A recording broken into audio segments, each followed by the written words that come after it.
Достор, барыңыздарга салам. Бүгүн бизде бинариум платформадан торговля болот. Бүгүн бизде анализ болот.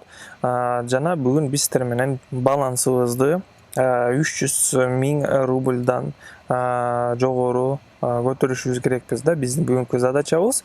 Азыр бизде бул жерде евро доллардан бул сделкабыз минуска жабылды. Өздөрү байкап аткандай деле биздин, хотя нет, акыркы секундада бул сделкабыз дагы плюска жабылды.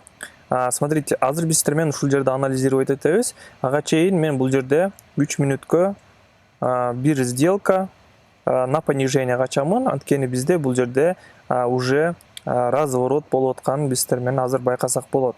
Бул жерде бизде затухание болуп атканын биз сиздер менен байкасак болот. Мынакей, өздөрү көрүп аткандай деле биздин свечаларыбыз уже азайып биздин графигибиз уже бир эле линияда турат да. Мынакей, өздөрү байкасаңыздар болот да. Мурунку ситуацияда бизде андай болгон эмес.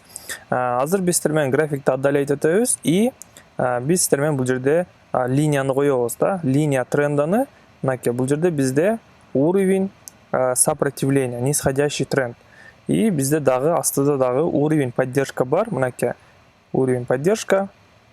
Өздөрү байкагандай эле биздин графигибиз ушул коридордун ичинде эле ойноп атат. Бул ситуацияда биз сиздер менен эң астыңкы уровеньден, уровень поддержкадан на повышение качсак болот да. Мынакей, бизде 2 касание болуп тур. И үстүнкү уровеньде бизде то же самое, 1 касание, 2 касание и азыр бул жерде бизде 3-чү касание болуп атат. 3-чү ситуацияда биз сиздер менен азыр сделкабызды на понижение качып атабыз. То есть на понижение бул жерде бизде нисходящий скальпинг болуп атат. Коридордун ичинде эле биздин графигибиз ойноп атат. Мынакей, үстүдөн астыга, астыдан үстүгө. Мындай ситуациялар аябай редко попадание болот да.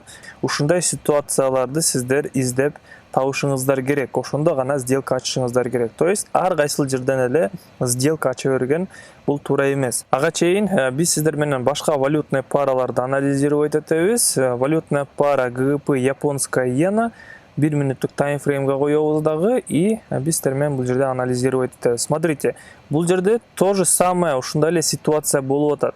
Биз сиздер менен азыр бул жерде 2 мүнөткө 10 миң рубльга бир сделка на понижение качабыз. Смотрите, кайрадан эле ушул ситуация кайталанып жатат бул жакта деле. Бизде уровень сопротивления бар, нисходящий тренд болуп атканын биз сиздер менен байкасак болот. Мынакей, үстүдө уровень сопротивления и астыда уровень поддержка да. Вот, астыңкы уровеньден биздин графигибиз эмне болот?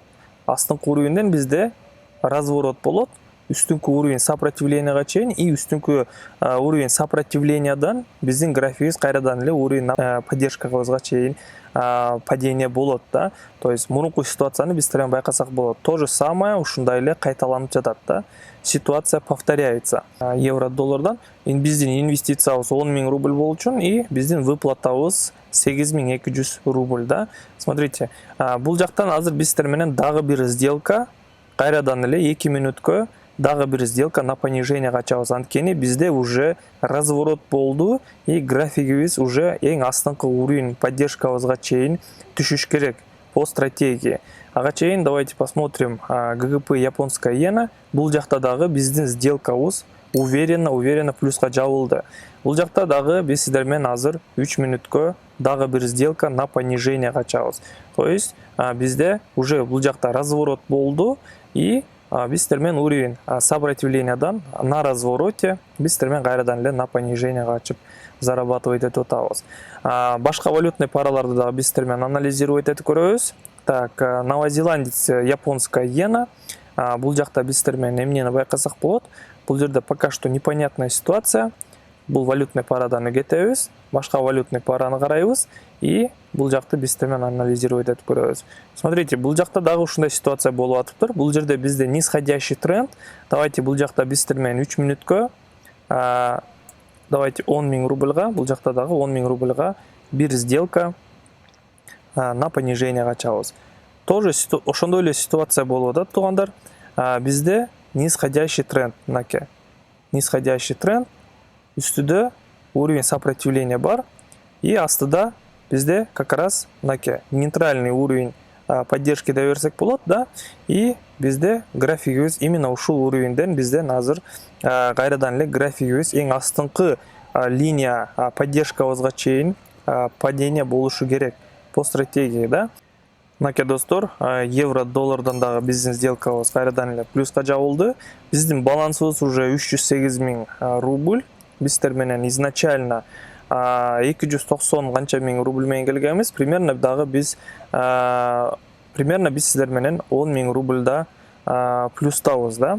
ГГП японская иенадан биздин сделкабызды байкап көрөбүз. Бул жакта бизде графигибиз пока что не в нашу пользуга көтөрүлүп жатат, да. Мындай ситуацияларда биз сиздер менен эмне кылабыз?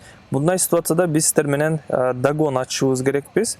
3 мүнөткө кайрадан эле сумманы биз сиздер менен 2-ге көбөйтөбүз дагы. Давайте 2,5 эсеге көбөйтөбүз. 25 миң рубльга дагы бир сделка 3 мүнөткө на понижение качабыз. Бул жерде система дагон дагы аябай жакшы иштейт, достор. Эгерде сиздер могуреки астыңкы уровеньден сделкаларды на понижение качып калсаңар, да, мисалы, эгерде график кайрадан эле не в вашу пользу, в обратную сторону өсүп кетсе, то анда үстүнкү уровеньден кайрадан эле сделкаңарды дагы бир жолу ачсаңар болот, да. Только сумманы кичине көбөйтүп туруп анан сделканы ачышыңар керек болуп калат. Мисалы, основной сделка минуска жабылып калат, но сиздердин дагонуңуздар плюска жабылышы мүмкүн, да. Вот. Бул дагы аябай жакшы стратегия. Австралиец, новозеландец, бул жакта дагы биздин сделкабыз уверенный плюска жабылды. Биз сиздер менен уже в принципе 300 миң рубльга чейин уже көтөрдүк, да. Достор, менде деле минустар болот. Мынакей өздөрү байкасаңыздар болот историяны, да. Мынакей менин сделкаларым, да, 1 минус, 2 минус, но основном, да, менин сделкаларым плюска жабылат. Мынакей өздөрү байкасаңыздар болот. И менде дагы кээде сделкалар минуска жабылат, да. То есть бул нерседен биз вообще кача албайбыз, да. Чтобы всегда плюста болуш үчүн сиздер какой-то бир стратегия менен торговля кылышыңар керек, да. Мисалы, бир күндө 3-5 сделка заключать этесиңер, жана сумманы дагы силер от 1 до 3% сиздер сделкага инвестиция кылышыңыздар керек. Эгерде сиздер полный суммага там ва-банк же ушундай заключать этсеңер, анда силердин депозитиңерди бат эле жоготуп ийесиңер, да. ГГП японская иенадан биздин сделкабыз минуска жабылып калды. Бул жерде биз сиздер менен мындай ситуацияларда эмне кылабыз? Мындай ситуацияларда биз сиздер менен по мартингейлу сделка ачабыз. Биздин минусовой убыточный сделканын полностью суммасын санайбыз дагы, и ошол сумманы биз сиздер менен 2,5 эсеге көбөйтүп туруп, андан кийин бир сделка ачышыбыз керекпиз, да. Азыр биз сиздер менен уверенный ситуацияны издейбиз дагы, и 75 миң рубльга бир сделка ачабыз, да. Смотрите, бизде бул жерде графигибиз уже трендке айланып кетти. Бул жерде биз сиздер менен азыр 2 мүнөткө бир сделка 75 миң рубльга на повышение качабыз. Смотрите, бул жерде бизде уровень, нисходящий уровень сопротивлениябызды пробитие кылып, биздин графигибиз уже дальше өсүп кетип жатат, да. Үстүдө бизде дагы бир уровень сопротивления бар. Азыр мен сиздерге ошону көрсөтөмүн. Мынакей уровень сопротивления.